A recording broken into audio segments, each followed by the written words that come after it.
Lorsqu'il s'agit de parler de la vraie personnalité d'une personne, chacun d'entre nous a un point de vue à apporter, que ce soit positivement ou négativement. Mais ce que certains oublient, c'est qu'il y a des critères ou des indices auxquels il faut se baser pour déterminer la vraie personnalité de quelqu'un. Salut, bienvenue sur ma chaîne. Ici, on aborde des thèmes de motivation liés au développement personnel et de tout ce qui va avec.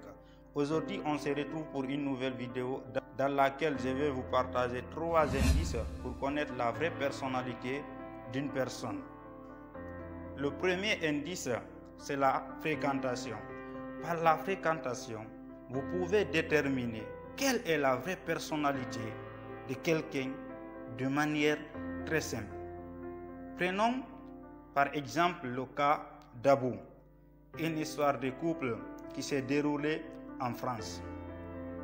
Avant, le monsieur en question qui s'appelle Abou Diaby ne connaissait pas vraiment la personnalité de sa femme. Pourquoi? Parce qu'il n'est pas passé par la fréquentation avant de la marier.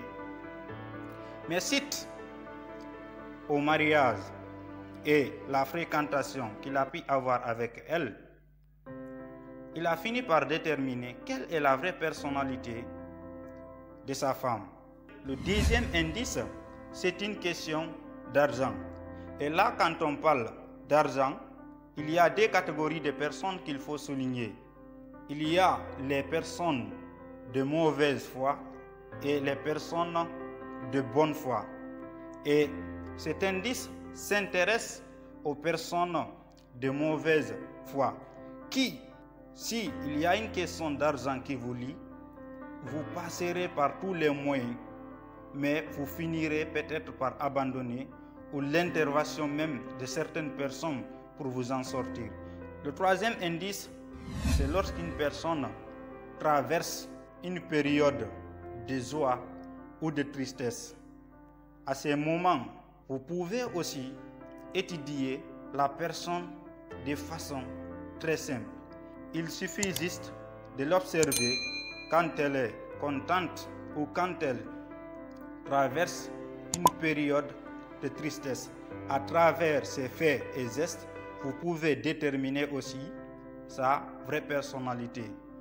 Et il y a un bonus que je dois ajouter à ce niveau, c'est que par le voyage aussi, vous pouvez vraiment connaître une personne. Et je me rappelle en 2019 avoir voyagé avec un monsieur. Et lorsque nous étions ensemble, j'avoue que je me sentais très bien. C'est comme si on se connaissait déjà. Alors pour résumer, avant de parler de la personnalité de quelqu'un, que ce soit sur des points positifs ou négatifs, pensez à utiliser l'indice de fréquentation, l'indice lié à la question d'argent, l'indice lié au moment de joie ou de tristesse qui traversera la personne. C'était tout pour cette vidéo d'aujourd'hui. J'espère qu'elle vous a plu. Et si c'est le cas, je vous invite à vous abonner et d'activer la cloche de notification pour ne pas rater mes prochaines vidéos. C'était Alpha Diallo, ensemble sans zone de vie. Rendez-vous la semaine prochaine pour une nouvelle vidéo. Merci.